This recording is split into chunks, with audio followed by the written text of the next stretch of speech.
A revealing split is emerging inside Russia's strategic thinking over U.S. President Donald Trump, MAGA, and the future of Ukraine. One that exposes how Moscow views the war not as a conflict to end, but as a prize to be secured.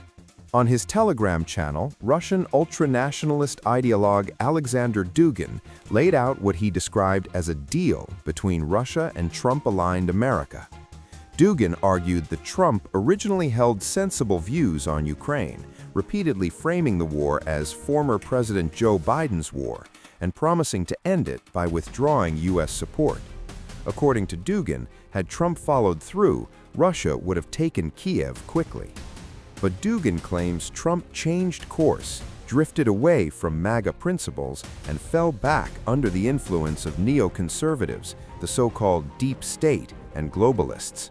Still, Dugin insists Russia's strategy remains to support MAGA and Trump, describing a vision he calls the spirit of anchorage, a return to Cold War-style spheres of influence.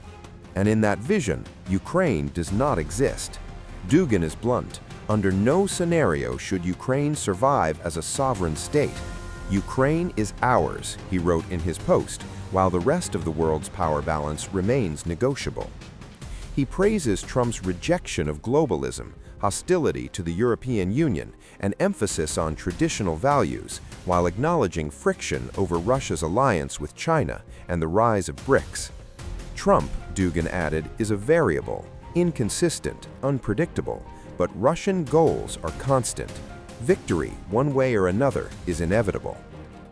Meanwhile, Vladimir Putin's top foreign policy advisor, Yuri Ushakov, has now rejected the latest amendments to a Trump-backed peace framework, even while admitting he hasn't actually read them. Ushakov dismissed European and Ukrainian proposals outright, saying they do not improve the document or advance long-term peace. He also played down the idea of a three-way summit between Washington, Moscow, and Kiev. His remarks followed comments from Trump's special envoy, Steve Witkoff, who said talks with Ukrainian and European negotiators in Florida were productive and constructive. Witkoff stressed a shared priority: stopping the killing, ensuring security guarantees, and creating conditions for Ukraine's recovery and long-term stability. Ukraine, Witkoff said, remains committed to a just and sustainable peace. But the contrast is unmistakable. While Trump's envoys speak the language of compromise and reconstruction, influential voices in Moscow are speaking the language of conquest and openly betting that American politics will once again tip the battlefield in Russia's favor. We are concluding this historic week for Ukraine. It has been a truly significant diplomatic week. Most importantly, we have secured 90 billion euros for Ukraine for the next 2 years. This is a key December outcome, and in many ways the most important of the whole year. Europe has made a positive decision. We fought for this decision for a very long time. I want to thank everyone who helped us. It's important that Russian assets remain in Europe, remaining blocked. Ukraine will receive a minimum of 45 billion euros annually for the next 2 years. And these funds can only be returned from Russian assets. Russia must pay for its war. Also, the Ukrainian negotiating team is currently working in Florida.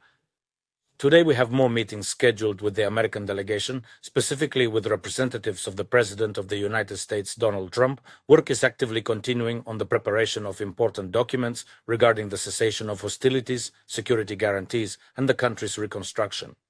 They are going through each and every point in great detail, and there is a constructive approach being taken with the American side. This is extremely important. They are also discussing the overall timing and the potential timeframes for various decisions that need to be made.